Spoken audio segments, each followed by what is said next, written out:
quiero ir rápidamente al mensaje de esta mañana, porque este mensaje tiene que ver con el diseño que Dios tiene para su iglesia y está basado en el libro de Efesios. Hoy quiero compartir acerca de familias que reflejan a Cristo, es decir, el diseño de Dios para el hogar cristiano. ¿Cómo nosotros estamos viendo nuestros hogares? ¿Cómo estamos viendo, cómo estamos percibiendo nuestras familias? ¿Cómo Dios lo percibe? Porque una cosa es lo que nosotros podamos querer para nuestras familias, para nuestros hogares. ¿Cuántos de ustedes quieren lo mejor para sus familias? Sin lugar a duda, todos, ¿verdad? ¿Y cuántos de nosotros nos proyectamos y hacemos planes y decimos, vamos a poner esto acá, arreglamos de repente la casa, arreglamos de repente el tema económico de los estudios, nos preparamos para el futuro? Y sobre todo aquí en este país, más que en América Latina, todo se programa con tiempo, ¿no? Los niños no han nacido y ya aquí la comunidad americana, ellos ya están pensando, están en el embarazo, pero ellos ya están pensando en la universidad y están haciendo planes. Eso es bueno, en gran manera es bueno. Pero esos son los planes que el ser humano hace, esos son los planes que nosotros hacemos, son los planes que nosotros queremos. Pero vamos a ver qué nos dice la palabra para poder alinear lo que queremos, lo que pensamos con el plan de Dios. Quiero que me acompañen en esta mañana y leamos juntos. Dice, las casadas estén sujetas a sus propios maridos como al Señor. Y probablemente esto, los hombres dicen, gloria a Dios, amén. Decimos todos, ¿verdad? Pero también dice, porque el marido, dice, hablando ya de nosotros los hombres, es cabeza de la mujer, así como Cristo es cabeza de la iglesia, la cual es su cuerpo y Él es su Salvador. Así que como la iglesia está sujeta a Cristo, así también las casadas lo estén a sus maridos. Maridos, dice la exhortación directa a nosotros, amad a vuestras mujeres. ¿Cómo? Así como Cristo amó a la iglesia. ¿Y cómo lo hizo? Y se entregó a sí mismo por ella. ¿Para qué? Para santificarla, habiéndola purificado en el lavamiento del agua por la palabra, a fin de presentársela a sí mismo una iglesia gloriosa que no tuviese mancha, ni arruga, ni cosa semejante, sino que fuese santa y sin mancha. Así también los maridos deben amar a sus mujeres como a sus mismos cuerpos. El que ama a su mujer, a sí mismo se ama, dice, porque nadie aborreció jamás su propia carne, sino que la sustenta y la cuida, como también Cristo a la iglesia, porque somos miembros de su cuerpo, de su carne y de sus huesos. Por eso dejará el hombre a su padre y a su madre y se unirá a su mujer y los dos serán una sola carne. Grande es este misterio, mas yo digo esto respecto de Cristo y de la iglesia. Por lo demás, cada uno de vosotros ame también a su mujer como a sí mismo, y mujer, respete a su marido. Hijos, y esta es la parte de los hijos, obedecer en el Señor a vuestros padres, porque esto es justo, dice. Honra a tu padre y a tu madre, que es el primer mandamiento con promesa, para que te vaya bien y seas de larga vida sobre la tierra. Y vosotros padres, dice, no provoquéis a ira a vuestros hijos, sino criadlos en disciplina, amonestación y amonestación del Señor. Padre, te damos gracias, Señor, por tu palabra. Sabemos que es lo único que puede transformar nuestras vidas. Sabemos que es el consejo tuyo, pero también es quien moldea, Señor. Ilumina nuestra mente y nuestro corazón. Ilumina aún nuestros actos y que tu palabra pueda intimar en lo más íntimo de nosotros, Señor, y darnos a conocer y nos permita ver cómo estamos caminando. Y ayúdanos, Señor, a resolver lo que necesitemos resolver. Gracias, Señor, te damos por esta palabra esta mañana, en el nombre de Cristo Jesús. Amén y amén. Para hacer un recuento rápido, estamos en la carta de los Efesios, ya estamos en este capítulo que estamos viendo, terminando el 5º capítulo y empezando el 6º. Esta carta fue escrita por el apóstol Pablo cuando él estaba en Roma, pero estaba preso en Roma. Fue escrito junto con otras cartas, como es la carta de Filipenses, Colosenses y Filemón, y fue enviada a los Efesios por uno de sus discípulos, Tíquico. Ahora, la iglesia de Éfeso fue iniciada por Priscila y Aquila, pero cuando el evangelio llega a un lugar, hermanos, cuando el evangelio llega a un lugar, es inevitable que éste se expanda. ¿Por qué? Porque el evangelio que trae la verdad de quién es Dios, de quién es el hombre y la clase del mundo en el que estamos viviendo, y nos da a entender por qué el mundo está como está. Cuando comenzamos a entender el evangelio correctamente, el evangelio comienza a expandirse, y aunque Satanás va a tratar de aplacar el evangelio, va a tratar de detenerlo, como fue en el caso de Pablo, que lo metió a prisión, hizo que esté prisionero, pero a pesar de estar en prisión, Pablo estaba en prisión, pero la palabra no estaba en prisión, el evangelio no estaba en prisión. Eso implica de que el evangelio continuó caminando. Y la iglesia, a pesar de que fue iniciada por Priscila y Aquila, fue consolidada por Pablo. Pero Pablo, después de consolidar la iglesia, luego que tuvo que ir a abrir otras iglesias, los falsos maestros y las falsas doctrinas comenzaron a integrarse, a tratar de meterse dentro de la iglesia. Luego Pablo tuvo que enviar a Timoteo para detener aquello que estaba mal y para poder poner orden en la iglesia. Ahora, en esta serie hemos visto que Dios diseña su iglesia para reflejar su gloria. Ahora, Pablo, en estos capítulos que vamos a ver hoy día, nos va a llevar a la parte más íntima del hogar, ¿no? ¿Por qué? Porque Dios quiere que nuestras familias sean fuertes. Diga conmigo, familias fuertes. Otra vez, familias fuertes. Familias fuertes, iglesias fuertes. Amén. Si una familia es fuerte y es sólida en el Señor, la iglesia será sólida y será fuerte en el Señor. Por eso necesitamos cultivar lo que Dios ha sembrado en nosotros. Cultivar, ¿qué significa? Cuidar, arreglar, ver que cuando tú siembras algo y estás cuidando de ese árbol, lo que el agricultor hace es todos los días está chequeando cómo está. Si hay mala hierba alrededor, la va a quitar. Si hay algo si hay gusanos o hay cosas que están tratando de dañar lo que está creciendo, va a limpiar y va a cuidar. Eso es cultivar. Ahora, Pablo aquí nos está dando consejos familiares y nos está mostrando cómo la obra del evangelio transforma la relación entre esposo, esposa, padres e hijos. Un hogar donde Cristo gobierna se convierte en un taller donde se forman los discípulos. Nosotros tenemos un dicho en la escuela dominical, y hablo de la escuela dominical de niños, ¿no? La primera iglesia no es tu iglesia donde asistes. La primera iglesia es tu casa. Tu primera iglesia es tu casa, porque somos responsables en casa. Y ahí en casa es donde se forman los discípulos. Una vez una persona me dijo, había estado llegando una señorita, una adolescente a la iglesia y conectada con el Señor, involucrándose en cosas, y su padre vio que las cosas estaban yendo bien con ella, que las cosas había mejorado la comunicación ella con su padre, la comunicación con sus hermanos, la comunicación con su madre, todo estaba caminando bien. Y bueno, genial para el papá, ¿no? Pero el papá viene y me busca un día, viene para darme las quejas. Y me dice, estoy molesto con mi hija y le he prohibido que venga a la iglesia. ¿Pero por qué? ¿Qué ha pasado? No, lo que pasa es que se ha portado así, se ha portado así. Y yo le hago la pregunta, ¿cuánto tiene su hija que está viniendo aquí a la iglesia? Él me dice, bueno, ella está viniendo, creo que como 4 o 5 meses. ¿Y cómo ha visto ese cambio? Bueno, ha sido bueno, pero se ha estado portando mal y estoy muy molesto con ella. ¿Cuántos años ha vivido con usted? Toda su vida.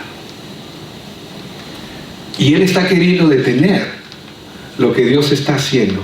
En 5 meses está queriendo detenerlo a su manera y a su forma, porque no entiende lo que es el evangelio, no entiende lo que es Cristo, no entiende el plan de Dios para sus vidas.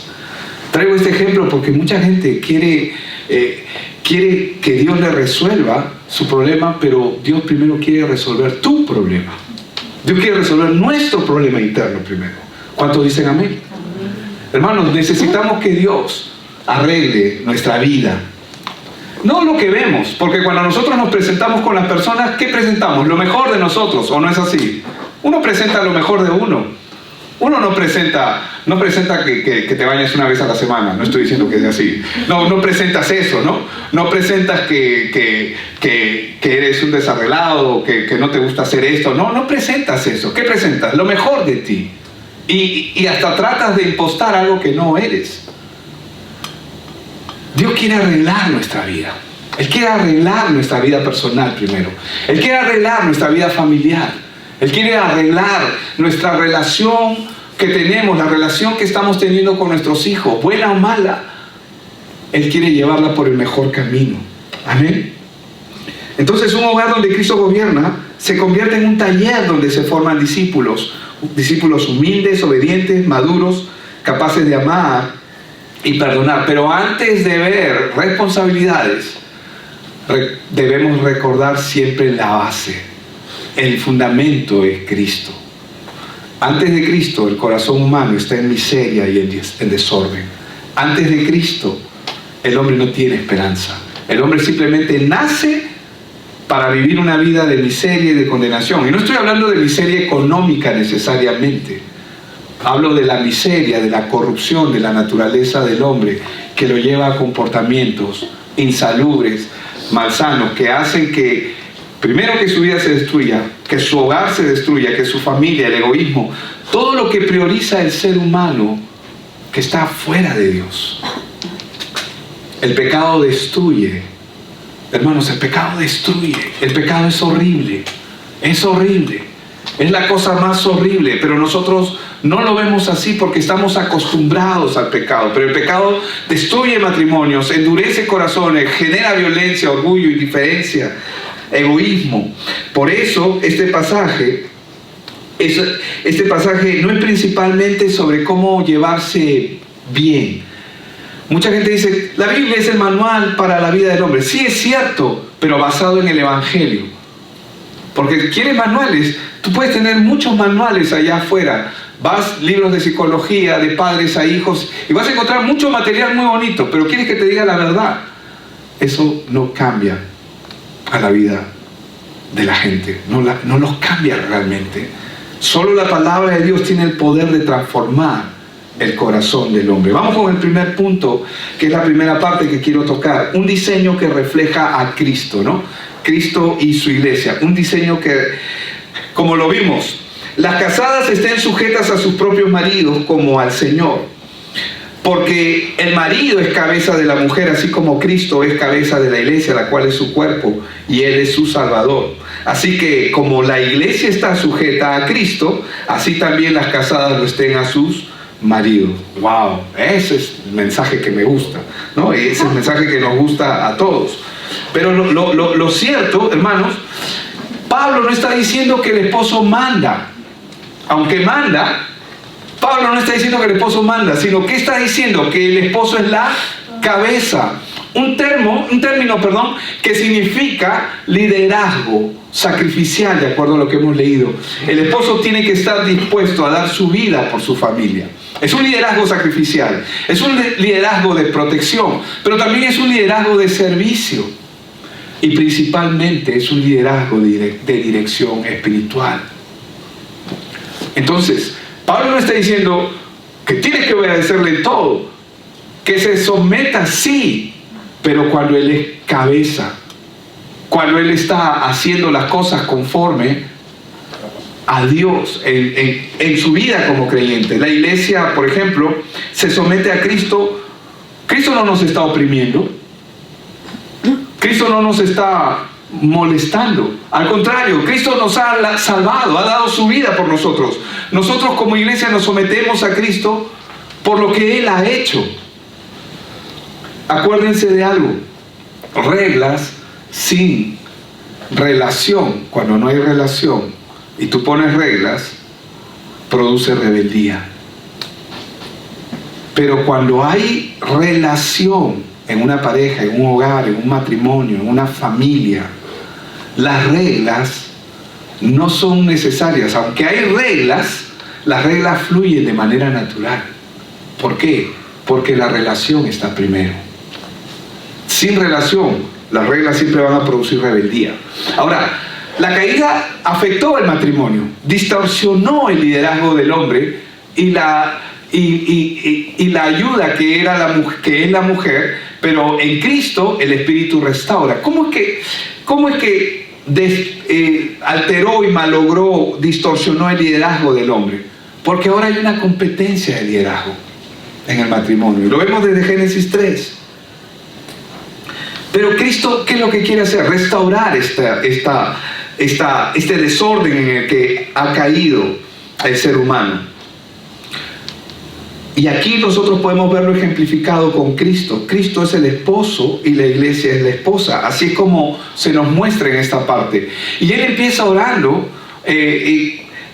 Pablo, cuando inicia la carta de Efesios, empieza orando porque él tiene pensado todo lo que va a ocurrir y todo lo que necesitamos escuchar como iglesia. Pero ¿qué puedo hacer yo para cambiar mi vida? ¿Qué puedo hacer yo para cambiar mi hogar, para mi matrimonio? ¿Cómo puedo empezar? ¿Cómo puedo hacer, pastor? Bueno, empieza orando por tu matrimonio. Orar por nuestro matrimonio, ¿qué es? Orar por tu esposa. Orar por tus hijos. No se puede someter ni liderar sin un corazón transformado por Cristo. Nadie puede. No vamos a pretender. Mucha gente dice, en mi trabajo todo el mundo me respeta porque eres el jefe. Pero en mi casa ni mis hijos me quieren. Porque no hay liderazgo. No hay sometimiento. No está haciendo cabeza. Quiere el hombre tratar como en su trabajo quiere tratar a su familia. Pero lo que necesitamos, hermanos, es que Cristo lidere nuestro corazón. Identifica un área donde necesitas arrepentirte. Cada uno, hermanos, esto no es con fin de acusar a nadie. Yo mismo tengo que identificar, y todos tenemos que identificar las áreas donde necesitamos arrepentirnos. Y lo más importante, conversar con tu cónyuge, con tu pareja, con la persona que estás en esta área. ¿Amén? ¿Sí? No hay muchos amenes, pero ¿sí? ¿Seguro? Es el diseño, hermanos, que Dios quiere para que refleje el matrimonio. Amén. Vamos al punto 2, que es un amor que se entrega. Esta es la forma en la que Cristo nos mostró. Dice, mas vosotros no habéis aprendido así a Cristo. ¿Cómo aprendimos de Cristo? Dice, si en verdad le habéis oído, o sea, si en verdad conoces a Cristo, y en verdad habéis sido enseñados por Él, conforme a la verdad, no a la mentira que uno puede fabricar, sino conforme a la verdad que está en Jesús, en cuanto a la pasada manera de vivir, ¿qué dice? Sigue viviendo igual. Despojados, dice, ¿no? ¿De qué? Del viejo hombre, es decir, esa vieja naturaleza que está, ¿qué dice? ¿Cómo está ese viejo hombre? Viciado, conforme a los deseos engañosos. Y renovados, ¿cómo? En el espíritu de vuestra mente. Es decir, ¿cómo yo puedo renovar mi manera de pensar? Por medio de la palabra, no hay otra forma. Y vestidos del nuevo hombre, creado según Dios en la justicia y santidad de la verdad. Hermanos, Cristo se entregó él voluntariamente. ¿Para qué? Para salvar y redimir a su pueblo. El matrimonio apunta a esa obra. Si Cristo se entregó, nosotros también tenemos que entregarnos por nuestro matrimonio. Amén. Por eso un esposo que ama como Cristo predica el evangelio con su vida, da ejemplo con su propia vida. Hermanos, estamos llenos de errores, estamos llenos de defectos. Sí, vivimos aún en una naturaleza carnal. Es inevitable que a veces el viejo hombre, ese viejo que no lo queremos, ¿no? Esa vieja naturaleza que no queremos, es inevitable que a veces se levante. A veces se levanta. Pero hermanos, por eso es que tenemos que presentarnos a Cristo cada mañana. ¿Cómo podemos hacer? Bueno, primero, para las parejas, ¿qué es lo que podrían hacer? Comiencen a orar diariamente por su cónyuge. Entonces, eso es lo que tenemos que empezar a hacer, hermanos, es a orar. ¿Saben?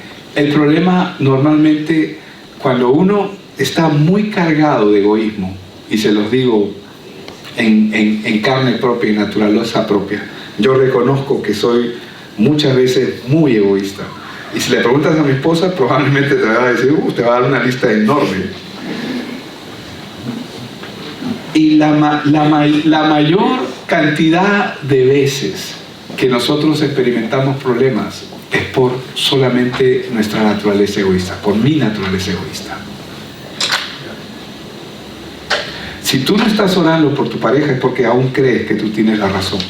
Y yo le doy gracias a Dios que el pastor que me tocó era muy directo conmigo, y él me decía, me miraba así como que este no aprende, no entiende, todavía no sabe, todavía no has muerto, me decía, tienes que morir. No, pero es que, pastor, tú no sabes. Y me volví a mirar así, tienes que morir. Y uno dice, no, pastor, ¿cómo que tengo que morir? Sí, tienes que morir. ¿Qué es morir? ¿Qué es morir al yo? El viejo hombre. Es morir al viejo hombre. Pero es ceder, a pesar. Si Jesús dice con nuestros enemigos, por si acaso ninguna esposa o esposo son enemigos aquí, aunque parezcan, ¿no? Aunque se porten algunos como, pero no son enemigos. Pero si Jesús dice que ames a tu enemigo, ¿cómo no vas a amar a tu esposo o a tu esposa? Amén, a tu pareja. Entonces, la única razón por la cual el hombre está sufriendo es por su egoísmo, porque no quiere morir. Y mi pastor me decía, aún no has muerto. Tienes que morir, me decía. Tienes que morir. Y no me gustaban sus palabras, o sea, no me gustaba, pero es la verdad. Empieza con un acto práctico de amor sacrificial esta semana. ¿Cuántos dicen amén? Ahí hay más amén, gloria a Dios. Ahora, evalúa si tu pareja, tu cónyuge, crece en Cristo gracias a tu liderazgo, en el caso de nosotros los hombres, ¿no? Haz intencionalmente un sacrificio personal para su bienestar espiritual. ¿Realmente está creciendo por el ejemplo tuyo? Ese es un gran reto, pero es un gran desafío para nosotros, ¿no? De ser la imagen de Cristo en casa. Es bien difícil. Pero hermanos, con Cristo todo es posible. La Biblia dice, todo lo puedo en Cristo que me fortalece. Por último, vamos a ver la crianza, ¿no? La crianza que forma discípulos. No sé por qué no sale en la pantalla, pero yo sí lo tengo acá. Una crianza que forma discípulos. Hijos, dice, obedecer en el Señor a vuestros padres, porque esto es justo, dice. Honra a tu padre y a tu madre, que es el primer mandamiento con promesa, para que te vaya bien y seas de larga. Un testimonio es reconocer nuestra condición y saber que somos malos por naturaleza. No importa si cometiste muchos pecados o pocos pecados. Ese fue el gran problema que hubo en el primer siglo. Cuando Jesús estuvo aquí, los fariseos, ellos se creían buenos, y ciertamente lo eran.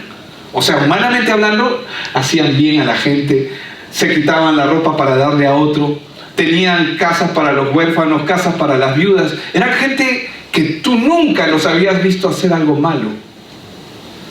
Y Jesús les dijo que ellos eran hijos del diablo.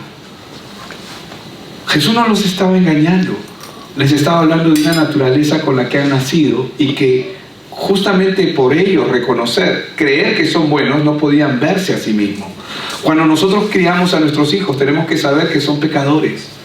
Tenemos que saber que necesitan ser evangelizados, que necesitan aprender. La Biblia nos enseña que los padres son pastores del hogar, llamados a discipular, a enseñar la palabra y a amar con paciencia. Nosotros no podemos resolver, la iglesia no puede resolver un problema como iglesia, un problema que solo Cristo puede resolver. Si tú ahora tienes el Evangelio, tienes la responsabilidad de criar a tus hijos en el Señor. La obediencia de los hijos, y acá les habla a los hijos, ¿no? Es parte del diseño divino. Dios quiere que los hijos honren a sus padres. El mandamiento con promesa bendice los hogares, porque ¿por qué dice la Biblia que es el primer mandamiento con promesa? Porque los hijos que honran a sus padres dice que van a tener larga vida. Haz un experimento, aquellas personas que mueren jóvenes. Mira estadísticas y te vas a dar cuenta que muchos de ellos o no tuvieron hogares o eran gente que no honraba a sus padres. Es interesante ver cómo esto funciona, cómo la palabra es verdad. El mandamiento con promesa muestra que Dios bendice hogares que honran su diseño. ¿Y cómo podemos empezar? Leyendo las Escrituras, hermanos. ¿Sabes por qué hay poder en la palabra? ¿Saben por qué hay poder en esta palabra? Porque esta palabra está viva. La Biblia dice que Dios sopló esta palabra. Si bien es cierto, fue escrita por hombres, pero toda la Escritura tiene dos autores, uno humano y el Espíritu Santo que inspiró para que se escriba. Y esta palabra está viva. Tú ves este libro, si ves la Biblia como un libro, vas a ver un papel blanco con gráficos negros, con letras, y tú puedes ver este libro como cualquier otro libro. Pero ¿sabes qué es lo que lo hace diferente? Que esta es la palabra de Dios. Esta es la palabra de Dios. ¿Y qué hace diferente a la palabra de Dios? Que cuando tú la lees, como está viva, es como la palabra misma comienza a trabajar y comienza a hablarte a tu propio corazón. Por eso, lo que necesitamos nosotros en nuestro hogar es ¿qué? En nuestros hogares, ¿qué es? Que la palabra hable. ¿Cómo podemos hacer? Bueno, empieza a leer un versículo con tus hijos cada día. Ora por ellos, por su salvación. Recuérdales que son pecadores. Recuérdales que necesitan salvación. Recuérdales. Hay que recordarles que necesitan salvación. Amén. Implementa tu tiempo familiar de oración, de lectura, de conversación acerca de la palabra de las Escrituras. Evalúa si estás guiando con gracia, en amor o con ira. Hermanos, yo no puedo solucionar nada en mis hijos. Dios puede. Tú no puedes solucionar nada en tus hijos, pero Dios sí puede. Y la palabra tiene ese poder. Amén. Así que como iglesia, recuerda que un discípulo maduro es alguien que crece continuamente en su caminar con Dios. Tiene hambre y sed por las cosas de Dios, especialmente por su palabra. No es libre de pecar, pero ya no practica el pecado porque es libre, pues Cristo lo ha liberado. Busca oportunidad de compartir el Evangelio y está haciendo nuevos discípulos. Exhibe el fruto del Espíritu Santo, que es amor, gozo, paz, paciencia, benignidad, bondad, fidelidad, mansedumbre y dominio propio. Vamos a ponernos de pie, vamos a orar por nuestras familias. Hoy hemos hablado acerca del matrimonio, hemos hablado